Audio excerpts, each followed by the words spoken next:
for it to snow again, and that Right. many inches. We, That stuff kept coming. over at my apartment, I got over a foot. I couldn't even get out of my parking lot. I It had was crazy. 14 inches. Man, oh man. Well, that, but it was a nice snow. Welcome everybody to Sweet Old Bills. We get started here on the Coaches Show again. And I agree. Things started. An exciting time throughout High Point Athletics. Women's lacrosse, Lindsay Boswell. Coach, how are you? Hi, I'm good. How are you? I'm doing well, and this has got to be an exciting time for you. Not only has the season already kicked off, but you're out there playing in the elements, getting through everything, and having a terrific time. A tough loss against Duke to start, but so far it has to feel good to get back out there. Yeah, we're really excited. I mean, we've been practicing in the snow and around the snow and during the snow, so we dealt with it. But hopefully, moving forward, we can have some good clean weather. Definitely excited to have Duke here on Friday night.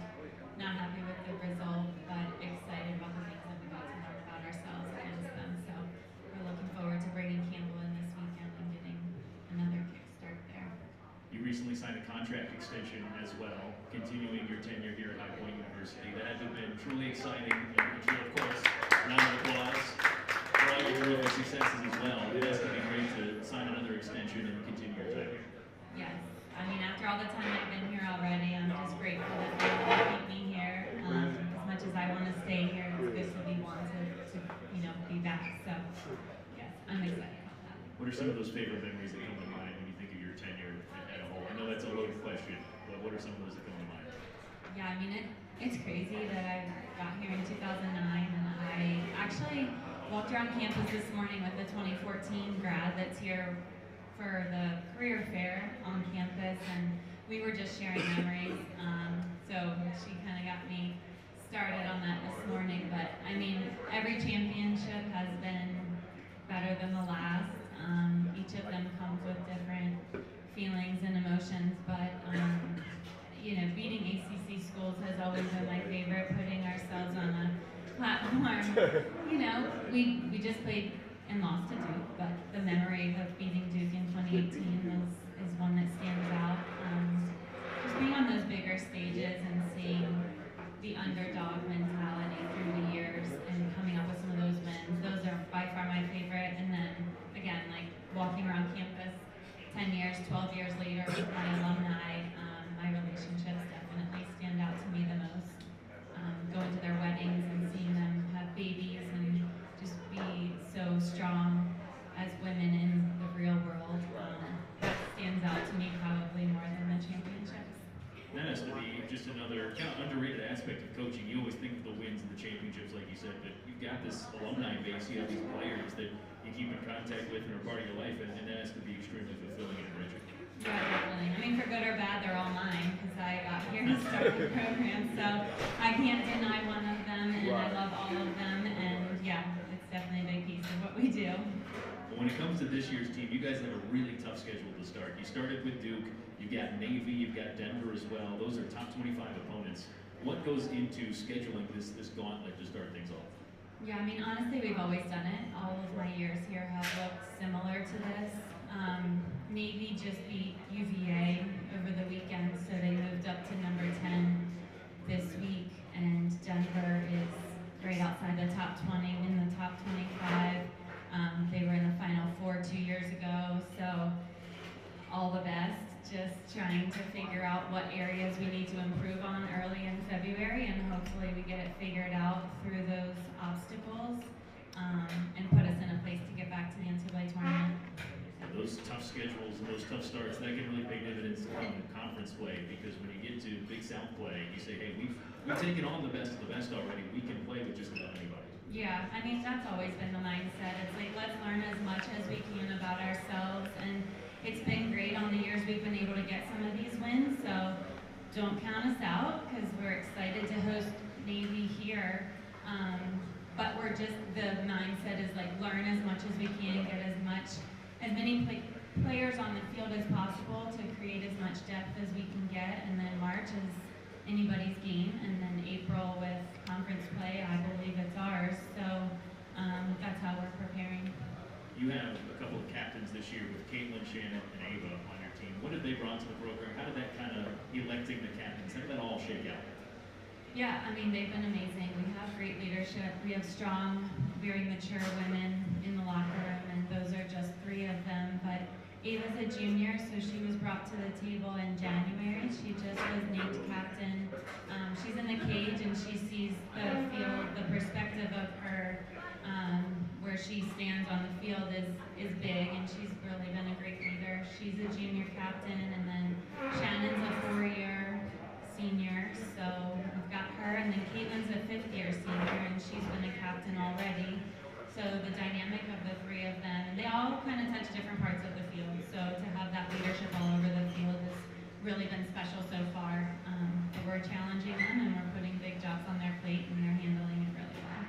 Having a leader in the cage is such a big thing, especially when you have someone, you need to march out the defense, you need to tell your teammates where they need to go. That's got to be essential for having a successful game plan. She does it in a really great way. She's strong-fisted, but also very kind with her teammates and understanding. And at times she's not. When she gets scored on, it comes with a different tone. But that's why we put her in that position.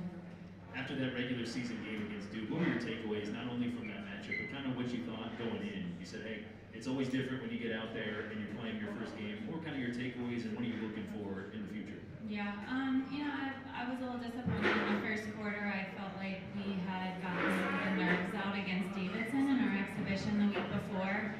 I thought that going in, and it showed up in the first quarter. So we had some very young players. We started some freshman redshirt players that hadn't been on the field before, and so that was different for them.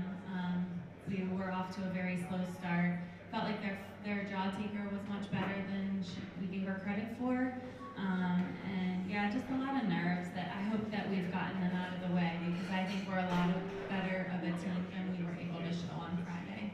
Is that kind of the message going into your next game? You say, hey, we've shaken off the rust, we've got the nerves out of the system, let's play how we know we're capable of? Yeah, definitely. I think that they believe that too. Who's been kind of an underrated part of your program so far? I know it's just a game, but someone during the offseason you said, hey, they were busting their behind the entire time, and we really this particular player can make a big impact. Yeah, I mean, I think offensively Shannon Smith gets a lot of credit, and somebody that doesn't get as much is Reese DeGallo. She's delivering the ball a lot of times to Shannon. She's standing out in a huge way. She's so feisty and so competitive, and that's really coming to light right now. So again, she's a senior and she's ready to leave it all out there. But I would say she's one of them. Sydney Martin, she's a senior on defense. She doesn't attract a ton of attention, but she does all the right things. She played on Duke's top player in the second half and did a really great job with her. So I'm excited about those two. We have a lot of them all over the field. We have some really young players too that are going to stand out halfway through the season. I'm excited for that. And once they kind of get their sea legs about them, so to speak, they're kind of out there, and you're in the thick of conference play. That's when you can really see some of those underclassmen, those new players make a big impact. Yeah, I believe we will. What separates this team from the prior teams that you've had? I know each team kind of has its own separate flavor, so to speak. What have you kind of noticed throughout the first exhibition, the game, and the offseason that says, hey, this team's just a little bit different than like those reasons? I'm excited about our depth. I think we have the ability to make it look different each time out, and we have a lot of players with a ton of strengths, but their strengths are different, and I think we're going to see a different style of lacrosse throughout the year. So I'm definitely excited to use a lot of players from the bench. And that can kind of help you on a game-by-game basis. You can mix and match different players and put someone where they may not have played a game before, and they can throw off the opposition that way. Definitely. We're very strong in the midfield, and I'm excited to have 2 and 3 lines of midfield running through. I think that's going to play to our strengths as well. Yeah, it's a luxury to have. That's going to be terrific come conference play as well. I think so. Any questions for Coach? All right, Coach. Congratulations on the start of the season. It's a tough schedule, we know. Everybody's looking forward to it. I'm looking forward to the rest of the year. Best of luck. Thank you so much.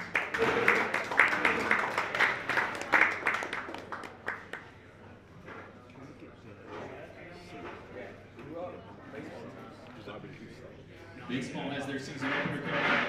The skipper, Joey. Thank you.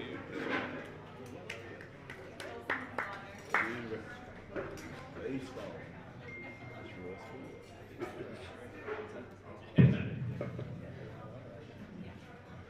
All right, Coach. I know you've got to be chomping at the bit to get out there for Friday, St. Joseph's. coming up. What is the energy like for your program? What's the energy like for you? I know you guys have got to be really excited. Yeah, we're definitely excited. You know, ready to see somebody other than ourselves, which is always fun. Certainly today feels like baseball. It hasn't been. So it's been quite a different off-season preparation, but you know, kudos to the facilities and Caleb Edison, those guys for plowing the field. Got a crew out there now getting the legs off the sides. Yeah, we're ready. I mean, again, you know, you never are going to be as prepared as you'd like to be when you run into some factors of the weather, but our guys are ready to go. What was that preparation looking like? Let's say that the weather didn't break here and you're playing with some snow and whatnot out there. How was the prep and what's the message to the guys saying, all right, we got to fight through some real elements out here? Well, I mean, I think you learn a little bit about your club. So, I mean, it's not always going to be perfect. You got to be able to deal with adversity. And so we do the best we can to prepare from a health standpoint. But after that, I think you just kind of put the gloves on and say, let's go compete. And the best team, you know, everybody's kind of dealing with this to an extent. So we just kind of focus on the competitive spirit at that point and try to get back to the drawing board and maybe assess and evaluate the areas that we're maybe lacking in. And then when it did break, you know, we can work on that, which is what this week is kind of all about right now. What's the off-season program looking like for you guys? I know you're essentially at the conclusion now, but take us through maybe a step-by-step. You start here maybe with pitchers and catchers, and then you move forward from there. What does that look like for you guys? What's the emphasis? Yeah, so I'd even back up a little bit. It kind of starts with just an evaluation of your roster. So you have an identity now in this era now where there's so much turnover. You got to figure out what you need. And so you fill some of those pieces, and then when they get on campus, it's first and foremost just about kind of creating your value system and making sure that all players kind of understand what those standards are. And then trying to get them acclimated and build culture as soon as possible. Again, you got a little bit of a catch-up game with a lot of turnover. But at the beginning, it's about evaluation, find out what you got. It's about getting them acclimated to your program and your communication style and things like that. And then ultimately, get them healthy, get them built up. And then when the calendar turns to January and they come back, it's about competing. It's about finding the best 9 guys, the best aggregate lineup that gives you the best chance. The guys that earn it deserve it, and then go compete. And it'll change 5 more times throughout the course of the year too. Yeah, I mean, there's nothing set in stone for game 1 when you've got a marathon on your hands. No doubt. Again, and our guys know that too. So when you get that opportunity, you got to make the most of it. It's not always just in performance. That's a big part of it, but it's the way you go about it. It's our confidence in your ability to recover, rebound, and then get back after it. Maybe that's the benefit of having a 56-game season. That they're all really important, but they're also just stepping stones to get to the end when you need to be at your best. One of those guys that figures to be penciled in the lineup is Landon Johnson. He was so terrific last year, nation's leader in RBIs. What has he shown you throughout the offseason? What's going to be his role? Because he's going to be counted on in a big way, it sounds like.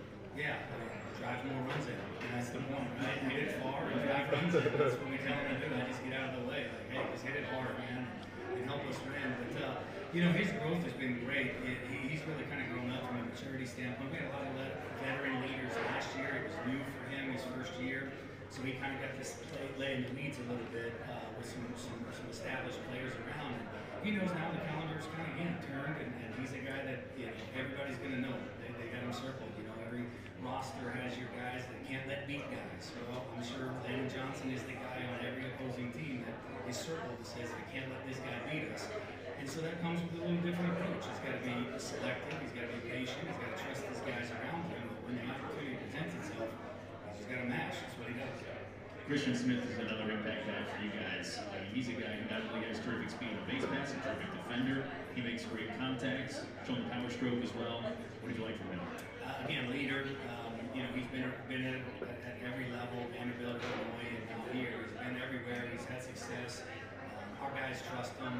He's steady Eddie. He's the same guy every day. You really don't know if he's struck out 3 times or if he's hit 3 homers. You won't know the difference. The favorite thing about him is probably why we're going to put him in lead off and say, go, I want you up more times than everybody else. And we're going to get the same guy day in and day out. Our guys respond to that.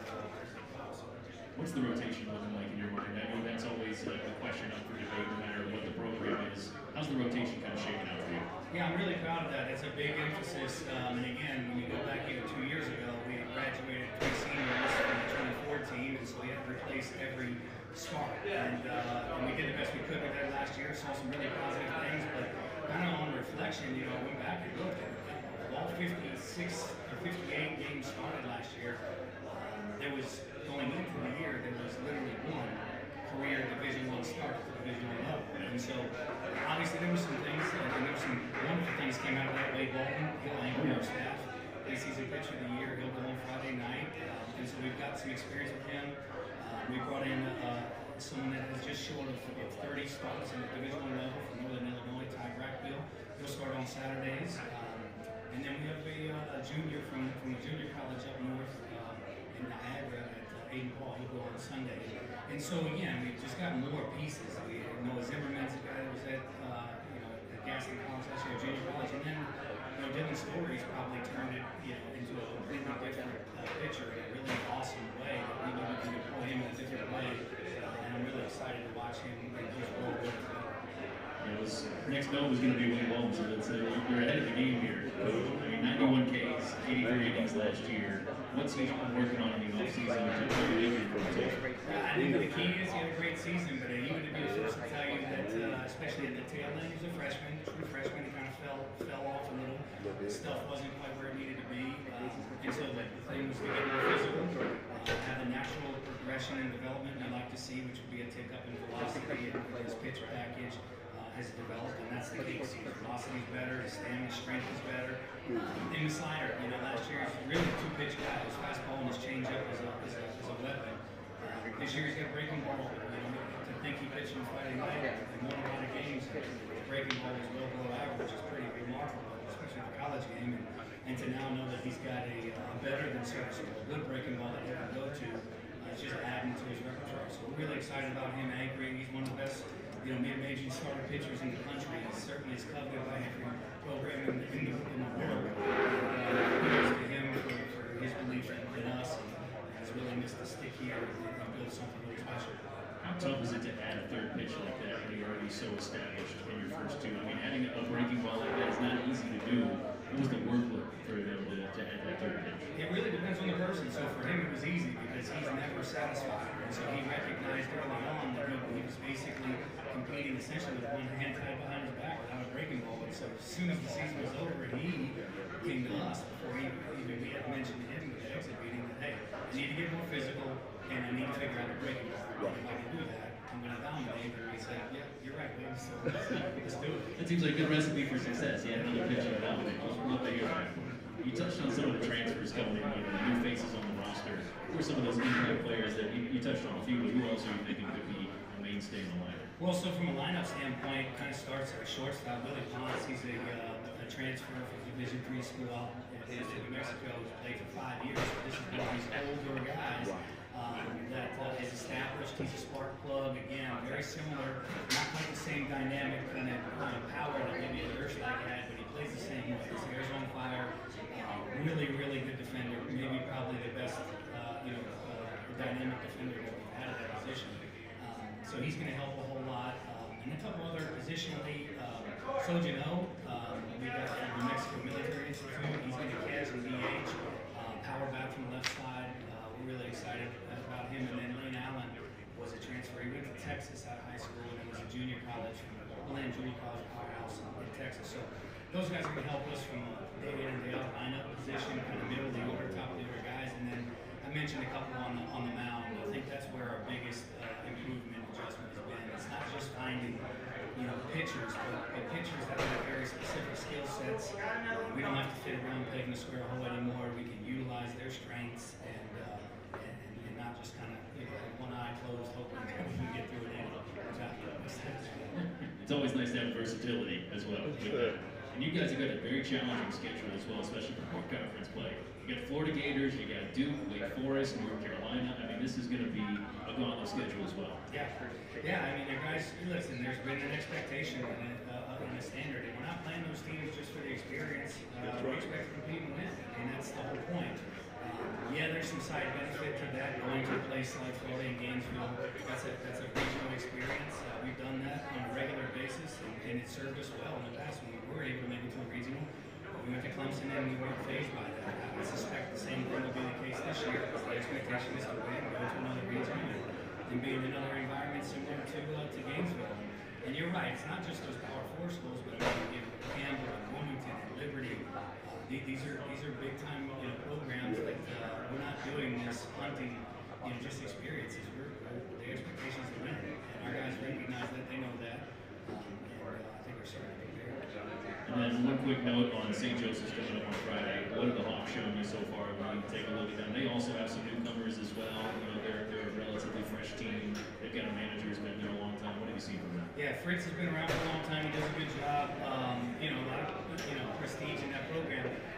Again, a lot of new faces. I think pretty much every one of maybe if their Sunday starters or returner, but their Friday and Saturday starters are new guys. They got some power arms. It's going to be real stuff. But that's college baseball now. It's changed in that regard. The pro game is kind of keeping them out, and so you're seeing college baseball really raise its bar. So what used to not be commonplace, guys throwing about 95 miles per hour. That's just any old day of the week now, and so that's kind of crazy to say that. But they'll have some power arms. They got some veteran bats. I like our matchup. I like our matchup against anybody. Sure.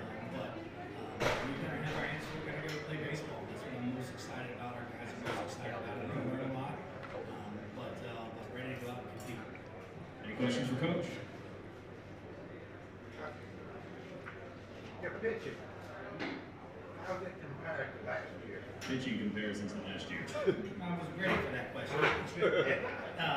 We have spent a significant amount of our resources in trying to improve that area. Obviously, we led the country in runs scored last year, so that was not an issue. Right? We still won a lot of games, but upon reflection, that was an area that we felt like was a deficiency, especially at the back end, of the season. And so it's by far the deepest that we've ever had. And again, I feel great about it, but none of that really matters until we go out and actually see it deployed, right? Our practices, our scrimmages have been more challenging than they've ever been, right? This is that wild time where if you were scoring 15 runs every game in a scrimmage, you're excited about your offense, but maybe your pitching stinks. And then if you're going shutouts, like you're excited about your pitching, but maybe your offense stinks. And so we've had a really good balance, probably for the first time in the time we've been here. We've had to be really, really dialed in from an offensive standpoint. Nothing's been free, been given there. And I think the stuff itself is built in a little bit of margin for error. I felt like last year and the previous years, honestly, we had to thread the needle just right and be perfect. And we had to get a little luck here and there to really complete all 27 outs on any given day. And I feel like we've got a little bit of margin for error. And that makes me feel warm and fuzzy, but it doesn't really matter until we go out there. Coach, you come from Wake, which gets a lot of shot in terms of development and some of the technology they have over there. Can you talk about how you brought some of that over to High Point? Yeah, great question. Relative to technology, so first, I stole everything. So as much as we can. And I like the fact that they keep talking about Lakes and some of the others and don't necessarily talk about us. But I think it goes to show that if you just look at it and compare, just current players and the progression from year to year, our program is absolutely built on development. We don't have the resources and the ability to go out and buy established players day in and day out. We have to develop them, and the technology is a big part of that. We have added some major pieces of technology year in and year out, whether that's the collaboration with the biomechanics lab on campus and Brett Pexa, or whether it's just actual data and more building analytics teams, which had never been in place. And so those are all things that, look, I know what I'm good at and I know what I'm not good at. So I do get people that are a lot smarter than me at some of these things relative to technology and data, and I want to use that. And we certainly do it. So to your point, we may not have the flashy pitching lab and some of the things that Wake has and their success, but we've certainly been able to build our version of that on a smaller scale, and I like keeping that. I want to think that we're just lucky instead of good. All right, Coach, best of luck coming up. Very exciting season over on Friday. Awesome, thank you.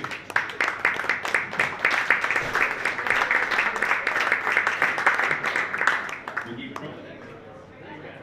We'll keep it rolling next. Men's basketball in Flint.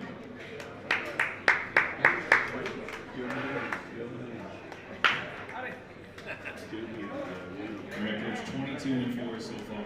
Winners of 6 consecutive games. It's a tight race up top with Wingo. But that last game against Radford, that was an intense ball game and one you guys were able to prevail. It was a heck of a game. What are your thoughts on that? Yeah, that was an interesting game. I mean, senior night, parents in the crowd, family in the crowd, guys getting a little jittery, they get a little emotional. So we missed a lot of that. It was kind of crazy how many we missed. And we missed a ton of wide open shots. So I was proud of the fact that we won that game against a really talented team with their defense and our effort. You know, and free throws too was a big difference. We made ours, they didn't make theirs. We were talking just amongst ourselves here. It was one of the more physical games it felt like in Big South play this year. I mean, it felt like bodies were flying. They called plenty of fouls, but it felt like there was still plenty out there with all the physical play. Yeah, I mean, officiating at our level, in my opinion, it gets more and more physical as the season gets later. And then you get to the postseason, and it's significantly more physical, which I think is going to be to our advantage. You know, we're not afraid of the physicality. And the way we're playing defense, forcing turnovers, that'll probably be to our advantage come March. Dennis Parker Jr. had a great first half, but it felt like you guys really keyed in on him when it came to the second half. It was slowed down a little bit, and I think that went hand in hand with you guys picking up the W. Yeah, I mean, Dennis Parker, he's scored the most points of any player in the game this year. He scored 53 points. There was multiple NBA teams scouting that game sorry. for guys and him. I didn't even notice so him. That's the kind of level of player that he is. And we just try to make it difficult. You know, and nothing really came super easy for him. That's all you can do with a guy with that level of talent. We did a very good job of making them somewhat inefficient. On the defense, it felt like not only in the first half, but also the second half kind of propelled the effort. How do you feel like the defense performed throughout that contest? It's been the last 3 games, so our defensive rating, you want to keep that below 100, meaning, you're not giving up 1 point per possession, so something less than 1 point per possession. We've done that now 3 games in a row. Last season, coincidentally, I was just kind of looking back, we started ramping up this time of year also defensively. We started to string a few games in a row. So that's the thing I'm most encouraged about. It wasn't just last game, it was the 2 games before that, and we were kind of sliding on the defensive end for a while, so it's good to see that turn. Owen, of course, you said he's the backbone of the defense. It felt like he had one of his best games in purple and white against Bradford. Not only did he have the double-double, he played really tough defense. He was communicating out there. It had to be really encouraging what you saw from him. Yeah, on both sides of the ball, he had a great offensive game as well. So Owens really comes alive. We need him. He's naturally wired to just do whatever the team needs and not think about scoring. But he helps us a lot when he's aggressive to score. And then defense is better here. If he's off the floor, the defense usually drops because he just talks. He's ahead of the play. He's getting guys. It's not just him himself. He's directing other people on the floor as well. So that's what great defensive makers do. I kind of like the enforcer role that he plays as well, because you see him in layup lines, warm-ups, he's giving high fives, he's a great teammate, he's doing all those things. But when he gets on the floor, anybody starts passing with one of his teammates, you better watch out because he's going to be there. No question. I mean, he's got everyone's back. That's why everyone on the team really respects him. He was voted the unanimous captain, and every single guy on the team had that with a brand new player that just came in. So the guys love him. We love him. He's a guy, and he's got everyone's back in the court. We were talking on the broadcast about Terry Anderson, the Highlander killer we're calling him because he's played so well against Bradford. He's had 15-plus points in 2 games against him. It feels like he's really been finding his stride these last handful of games. He's been so impactful and so good. And the sky's the limit these last 10, 12 games. Yeah, I mean, Terry's just getting a chance to show what he can do. Just really getting comfortable. He's obviously another guy who has everyone's back on the team and is ready to step up. He's making a ton of hustle plays. Offensively, he's playing really well. He hasn't shot it particularly well, but he is a good shooter. And when that comes back, I expect he'll be a player of the year too. And those starts knocking out a few of those jump shots because he's getting everything else out of it. And the fact that he hasn't shot well, he's still averaging 18 or 19 points a game in conference play tells you just how well he's playing. Oh, no question. I mean, he deserves it. Look at his story is as great as anyone's. He had no offers out of high school. He was in Division II JUCO, had to go to a really low level Division I to start off. Turned that program around and a bunch of hard work. And then he came here with the mindset of just going to the tournament. And then he had some adversity with injuries when he first got here and had to have a surgery actually. And then got himself healthy and showed up for us when it mattered in March. So he's hoping to repeat that experience with a little bigger role. We love talking about the Anderson story of how he wanted to come here when we did broadcast and said, hey, I want to play in the tournament, I want to win. And it feels like every time he steps on the floor, he's contributing in some way to a winning effort. And it's just so valuable every time he's out there. No question about it. I mean, you see it with his intensity, he's diving on the floor, he's making hustle plays. He's a leader just like Owen. And we've got a few guys like that who are just leading our culture. And he's as strong as anyone. Rob Martin's another type of leader for you guys. And even if the box score has trailed off maybe a little bit in the last game, he had 8 steals in the prior game, which was the second most in program history. It feels like defensively he's than ever. And then on the offensive end, it feels like even if the shooting stroke hasn't been there for any of the last few games, he's still playing well.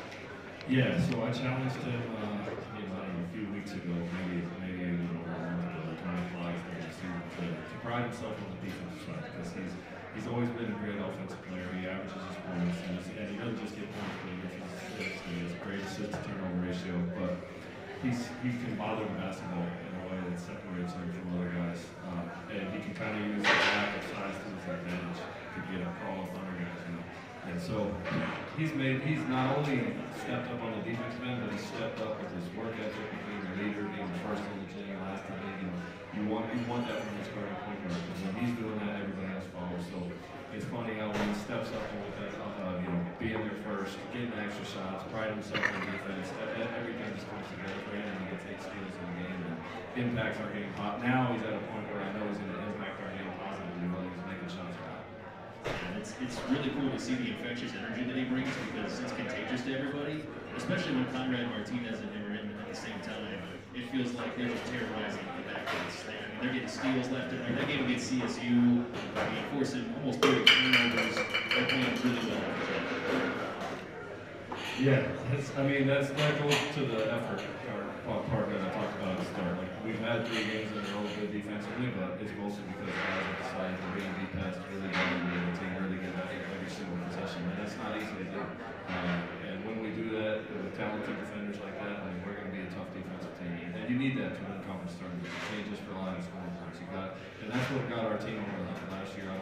People might not have realized how much better we got defensively throughout the year. We started the year just kind of similar to the 23-24 season. We were just scoring, and kind of getting a lot of wins. And then guys really tightened up on the defensive end. I'm seeing that with our guys getting so scrappy. We watch Scotty play. It feels like he's finding the right place at the right time. He's living in those corners for corner threes. He's finding the open man when he's passing the basketball as well. How impactful has he been on both sides of the ball to be able to keep things moving forward and propel the basketball where it needs to go? Yeah, so Scotty's had maybe a little bit of a disappointing season in his eyes, but not in my eyes, because he's significantly more efficient than he was last year, and he's helping us win ball games, and he's a much better defender than he was.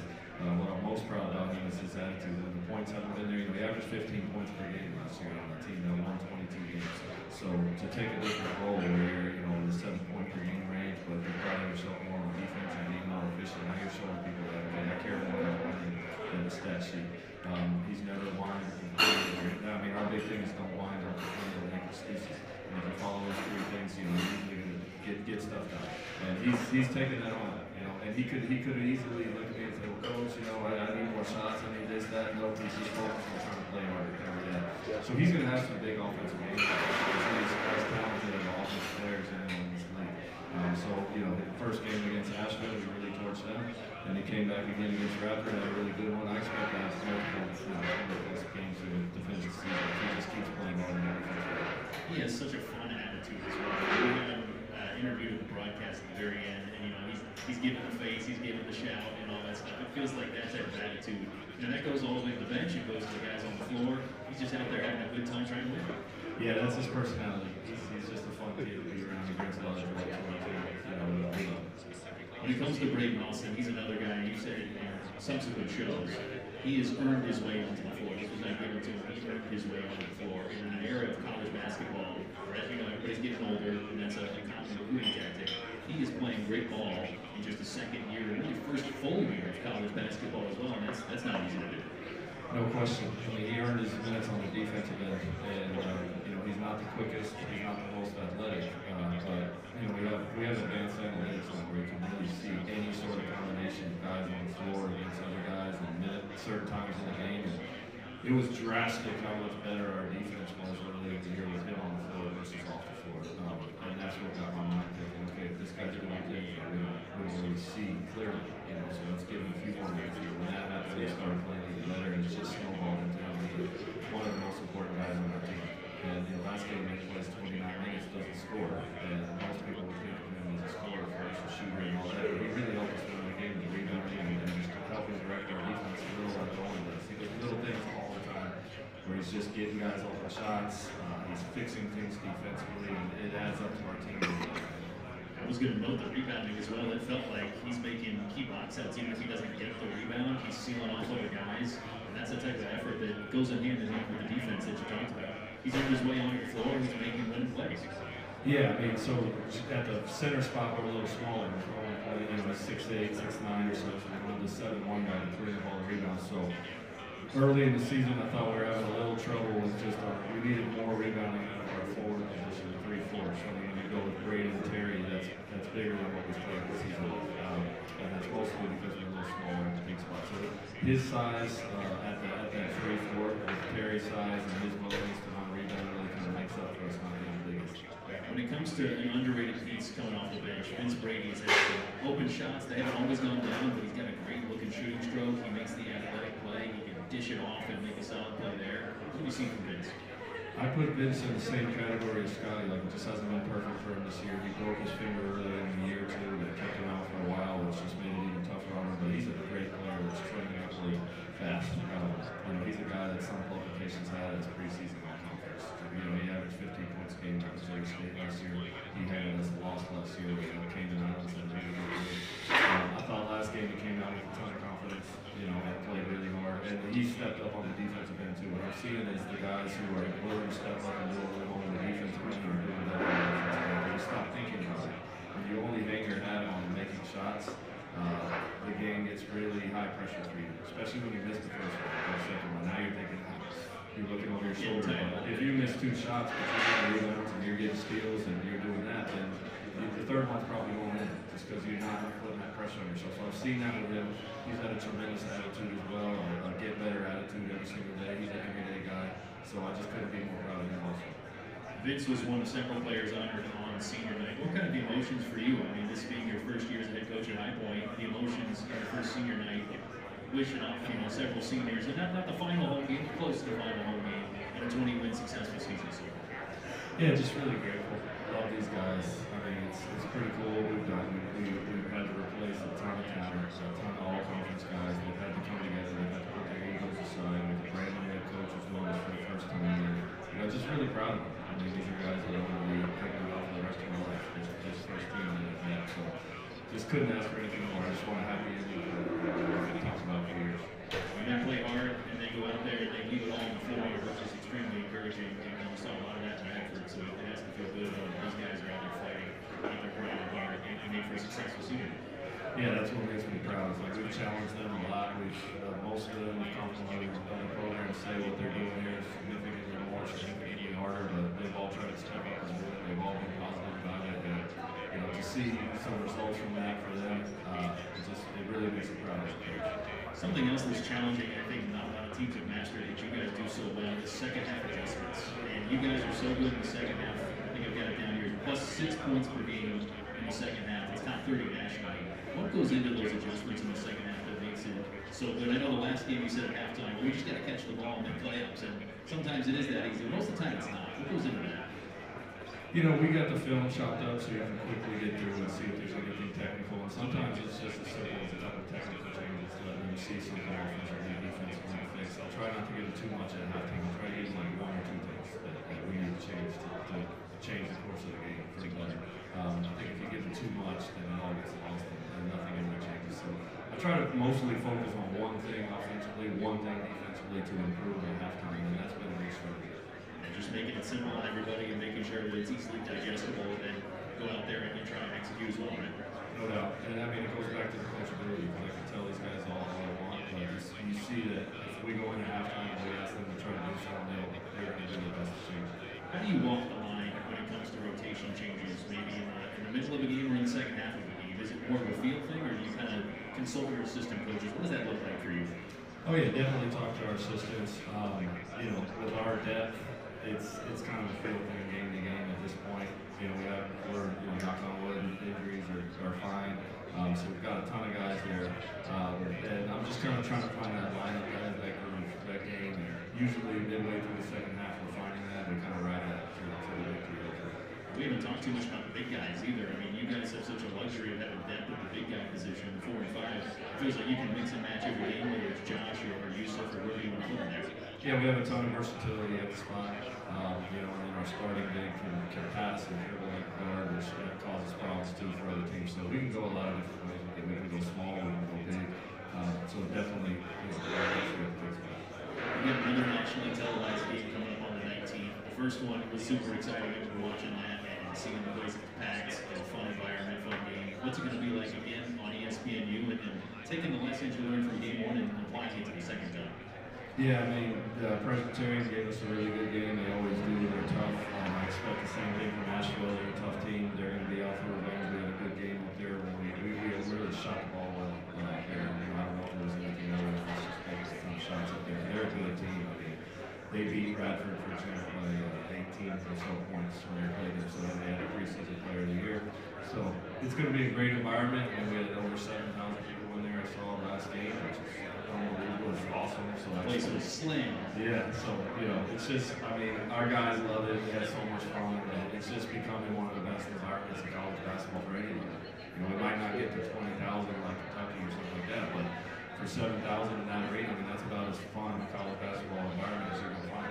I think if you had 20,000 seats, perhaps you might be able to get 20,000 butts in the seats. But 72,202 is pretty darn good, I have to say. No, it's been awesome. I mean, the crowds have just been getting better throughout the year. The students look like they're having a ton of fun there, so it's just great. Our guys love it. You guys have been in the top 25 mid-major for over 50 consecutive weeks as well. And I mean, that's a tremendous accomplishment. What does that mean to you and your program? Kind of going hand in hand with this tremendous fan support. You guys have been so successful. Yeah, so that right there is pretty remarkable. It's like, you go back and wow, we lost our first game with Coach Huss here to Wofford by a point, I believe, and then we lost the next game to Queens by a point. And we haven't lost 2 games in a row since then, and that was 2023. And if you would have told me after that Queens game that all this was going to happen after that, I mean, I hope you're right. So that's the longest in the country without losing 2 games in a row. And that just speaks to our culture, our program. And now I don't talk about it too much because I know we were just 2 games away from winning this year. But to go 50 consecutive weeks, and that's not counting the off season. That's Super Bowl during the season, and so we've basically been in there nonstop since 2023, which is the most in Big South history. It's just remarkable. You come to a place and you want to do something special, and you look up and you're saying, wow, it's a consistency part of what I'm most proud of. Because a lot of people go up and then down, up, and so consistently keep showing up every day requires a different level of discipline, and I'm proud of our program for that.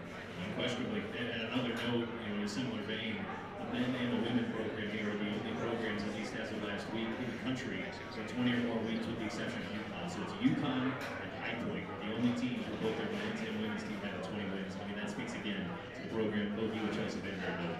Yeah, I mean, when you hear stats like that, it's remarkable. I just checked before we got on here, there's only 9 teams in the country who've won 22 games total. And so, High Point men's and women's basketball are doing things on the national level that are pretty impressive. We're top 10 in the country in points per game. One stat that I'm really proud of is we're number 1 in the country in turnover differential by a whole turnover, which is tough, I'm saying. So we're at 8 plus 8 per game. The next team is at 6.9. And that just requires a ton of discipline on the offensive end, trying to make the right plays, and a ton of effort on the defense end to be that far ahead. So our guys and the ladies team are doing a ton that is being recognized on the national level. You guys have Upstate coming up. Beat them by 20 the last time at home. It was a close game at halftime, I think a 3-point margin at half. So you know this is going to be a fired up Spartans team as well. What's going to be the key to knocking them off of here? Well, Upstate is a tricky team. They're good. But that game was a 1-point game with 11 minutes left. So the scoreboard was a little more lopsided than the actual game was. They had a closer game with North Carolina than they even had with us. I mean, they were in that game for a long time. They beat Fresno State on the road. They had a very close, I think, 1-possession game with Cal Baptist on the road in the mid-major top 2. They're very capable. They beat Longwood the other day by double digits, I believe, at home. So we're going to have to go down there and bring a ton of effort. Because going on the road against a solid team like that, it's just not an easy thing to do. You guys are, of course, in the thick of a championship race right now. You and Winthrop at the top, and then a couple other schools nipping at your guys' heels. What's kind of the message to the team right now? Not only trying to keep things in check for Upstate and 1 game at a time, but trying to get to that ultimate goal of winning the conference.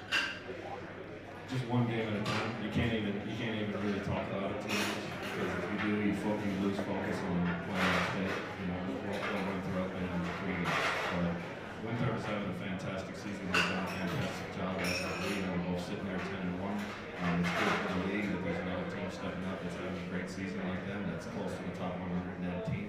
So they're doing great, but we're focused fun. So that's really all we can focus on. And then, you know, when the regular season's over, as we know, none of it's going to matter either, other than what color jersey you're wearing in the conference tournament. It's really all you're playing for at that point. So us, Winthrop, every other team is focused on just getting a little better every day and trying to get better than Johnson City. When it comes to that conference tournament, you guys play an MTE in the middle of the season, you know, a lot of teams will. How much does that benefit you guys when it comes to that conference tournament time to say, hey, we've had a quick turnaround before, it's going to be pretty fast. We know what the prep is like. Yeah, I think it gives you a little prep, you know, because the warm-up's a little different. You don't get the same amount of time that you would for a regular game. The turnaround's a lot quicker, so we went down to Florida and played that, and it was good prep for us. Any questions for Coach?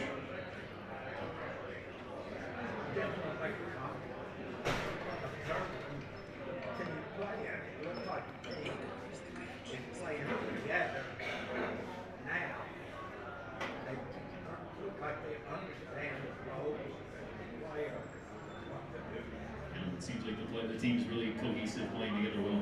Yeah, no doubt. I mean, you got to remember these guys are new together, and if we're doing it right, then they should be looking like they're playing better together throughout the year. You know, they just met each other in June for the first time. You know, they all come over with different backgrounds, different goals that they want to reach, and I agree. Though we are looking more and more connected as the season's going, and that's definitely a positive.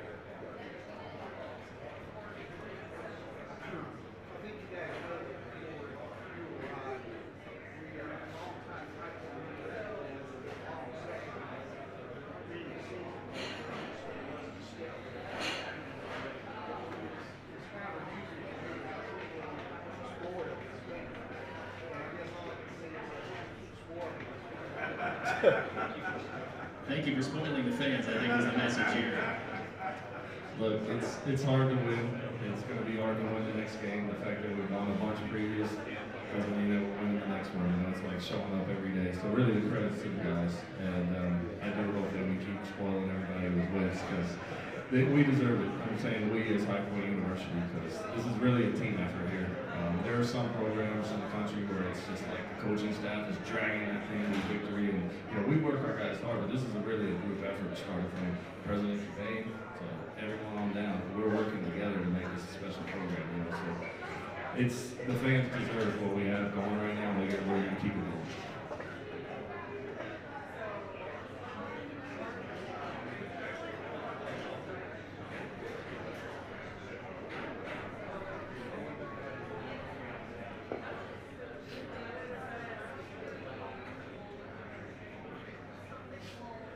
Somebody's always picking up the slack, essentially. Yeah, that's a nice part of our team. I mean, we're a team in the truest sense of the word. You know, if someone's not scoring that day, somebody else is going to pick them up. You know, Braden has been picking us up a bunch in the games. He just wasn't doing it offensively the other night. He picked us up in other ways, but other people have to pick up scoring, and that's the beauty of our team.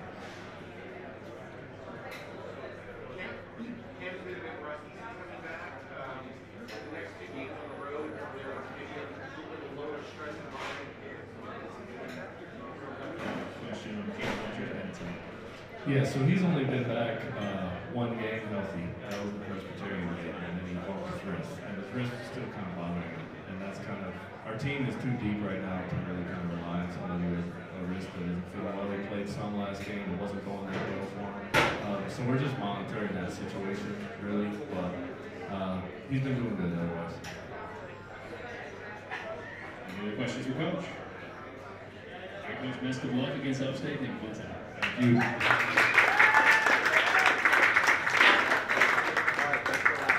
All right, we'll wrap up the show. Women's basketball. Chelsea Baker.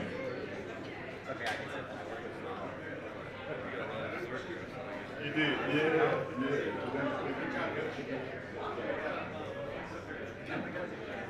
All right, Coach, 21-3 so far. Just one loss in conference up to this point, 10 wins up to this stage of the game. Third straight season, 3.2 or more wins. Congratulations on that pressure. Thank you. How do you feel like everything's coming about as we get toward the home stretch?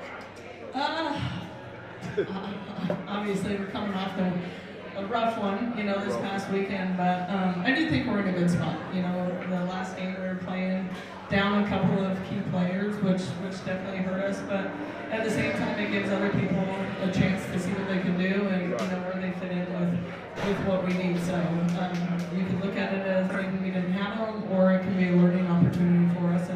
to get better at, because you never know what's going to happen. So that's what we're trying to do. We're trying to get better and learn from our game on Saturday, and then be ready for the game tomorrow, because it's for first place. So. Peyton stepped up in a big way in that game against Radford the last contest. I know it didn't go the way he said like you Yeah. but I think she came into the starting lineup and it's been productive. And she's been stepping the ball your role. She has been. She's, I think, taken a big jump this year from where she's been in the past. Just more comfortable with how we want to play. I think I mentioned it last time we were here. She gets her hands on a lot of balls and makes a lot of plays on the defensive end. And you know, she's scoring very efficiently at the rim. And honestly, she's a better shooter than she's been shooting it as of late. But you know, I think they'll start to fall. Yeah, it feels like in the pregame warm-up she's knocking out a lot of threes, and maybe the threes haven't fallen in the game, but she's got that smooth, repeatable stroke. It feels like it's only a matter of time.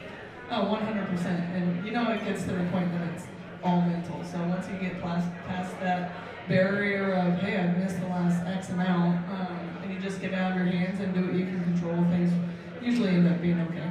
One player who has been, and we've talked about before, Macy Spencer, who has been just a flamethrower this year. She has been so exceptional, and we talked about her being perhaps a front runner for Player of the Year in the conference. What does she continue to do? How does she continue to impress? I know the game against Radford, they were just keying in on her left and right. But what does she continue to show? Yeah, I mean, she continues to show she can put the ball in the basket. Right. I mean, 38 points at Winthrop, it was quite the performance, and you know, I talk all the time that she can score in a variety of ways. But what makes her hard to defend is her willingness and ability to pass. But also, I think she's underrated on the defensive end. She has really long arms, active hands, gets a lot of deflections, and helps us on the defensive side. And quite honestly, she's guarding the other team's best scorers a lot. And you know, so we're running her into the ground, you know, on the defensive side and on the offensive side, and she's taking it, and you know, she's doing great. One of the players that you said got onto the floor for rebounding, you said you needed rebound to Anna, and you said if she can get on the floor, if you want to get on the floor more, it's going to be rebounding. And then she responded with a terrific offensive game against Radford as well. She's playing her best ball in the fourth year. 100%. And it starts with confidence. You know, we talked about it's all in her head. She's shooting the ball extremely well. She's playing off of her shot. It's starting to open other things up. You know, people are having to respect her at the three-point line. But she's talking, she plays with pace, she's going to move, you know, she's not going to force it, and I'm really happy for her, because this is her fourth year. She's been here all 4 years, and she's really coming into her own her senior year. Tom's another player who stepped up against Radford, playing 30-plus minutes. She's done a great job rebounding the basketball, playing tough defense. What's continued to impress you about Tom Hansel? Just her rebound, honestly. I mean, she is constantly in there. You know, there's been multiple games we look at the box score. She has 14 rebounds, 12 rebounds, and she's my height. So, you know, that's just, you know, the willingness to get in there, to go after the ball, and, you know, we say, hey, to win this game, we gotta win rebounds. And, you know, a guard getting in there and getting that many rebounds shows that she's taking it serious and she understands what the game plan is and what's gonna be the best for our team, and help us do that. She's been a consistent starter as well. And what kind of went into that decision? Was it just as simple as, well, she's rebounding, so we're playing better with her, or what went into that? It was actually when Aaliyah got hurt. And then, you know, again, confidence came into play. She started playing more and more confident, moving into it, and she's kind of just stayed in that role. Well, in a similar vein with Aaliyah, it'll be great too, assuming she's able to come back and play, which I've heard is going to be the case. Yes. Against Longwood. She's been terrorizing people all year long. It'll be great to have her starting or off the bench, however she's going to play. Such a great addition. She is. She's hard to defend, or hard to guard, but she also, you know, is tough to get by on the defensive end and provides us that energy. And a lot of times she makes plays that turns into easy points. So we've definitely missed that the games that we didn't have her. But you know, I think the Winthrop game, she had 20 points. She's starting to get her confidence back from going out with her injury. And you know, we talk a lot about February's a grind for everybody. And the team that can come together and get better in February, you're going to put yourself in a good spot in March, and I think she is getting there. I think she's building that confidence back, and I think each game we're going to be seeing a little more and more out of her, and it'll be fun to watch. You guys touched on Longwood coming into town tomorrow. You guys are up 13-0 at home. And what's gone into that home court defense this year? Because that's exceptionally hard to do, to go perfect on your home floor. I know everybody has that goal going in, but to maintain that perfect record this far has to be a good feeling. Yeah, I mean, we honestly don't talk about it at all. We show up on the road, I expect that we win. We show up at home, I expect that we win. We talk a lot about our game plans, executing the game plan, and we can control. And that's, we can go in and, we can control our effort, we can control how we respond to things, we can control the execution of the game plan. And that's what we're going to focus on. We have a game plan that for Longwood tomorrow. We don't understand that they're a really good team. We understand what they want to do and how they want to score. And our plan is to not let them. You got to take care of the ball. You got to rebound. And so whether we're home or on the road, I expect that we execute the game plan at the same level. You were able to take down the Lancers in matchup number 1. It was really a big third quarter that broke it open for you guys. How do you try and defend the number of scoring options that they have? I know that goes into the game plan and executing the game plan, but do you kind of draw on that first matchup and say, hey, we can use a couple things that we did well, without giving too much away, of course, but how do you kind of look at the Lancers that side? Again, we know how they want to score. They want to turn you over and turn those turnovers into easy points. So that's on us. We got to take care of the ball and talk to each other and be willing to help each other and limit our turnovers. And then defensively, we have to be willing to help each other. We can't leave people out on islands by themselves. And when we play team defense, I think we're really good at defense. When we start spreading out and getting consumed with just what's in front of us, that's when teams tend to score a little bit more on us. So we talk a lot about team defense. We talk about personnel and playing people to their weaknesses, but really it's I want 5 people to defend together. They score on us, they don't score on one person. It's never, well, I didn't get scored on. That's not the attitude that we're going to take. They score on our team, and so when we take that seriously and everybody on the court is they're not going to score on us, I think we put ourselves in a really good spot. And that takes buy-in, like you've said before. You've said this has been one of the most connected, if not the most connected and close group. But it takes buy-in to have that type of defensive mentality and mindset. Oh, 100%. It takes buy-in and understanding the game plan and believing in the game plan. So we do watch a lot of film, and the girls will recite the scouting report back to us on game day. We treat basketball like a class, and the scouts are a test. You're not just going to read a piece of paper once, go, yep, I got it, and then mess it up in the game. We're going to make sure the girls know it. They're going to know personnel. They're going to know what every player likes to do. They're going to know how we're supposed to guard that player. Because you never know what matchups are going to be. So I do expect them to know it for all of the players that are key pieces to the other team. And, I think that contributes to why we've had success in the game is they buy into that and they know it. Any questions for Coach?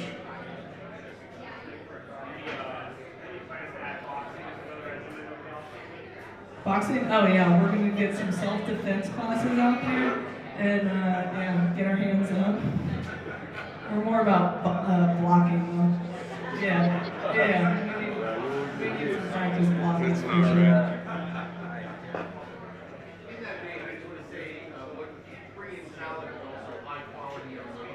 Yeah.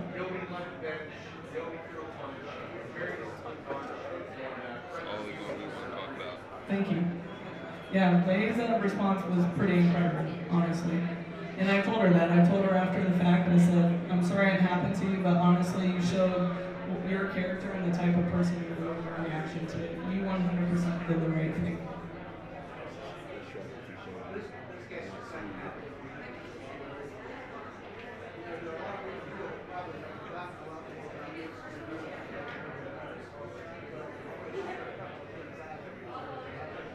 Okay.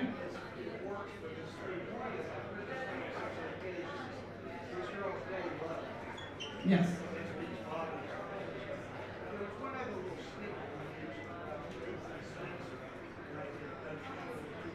Okay.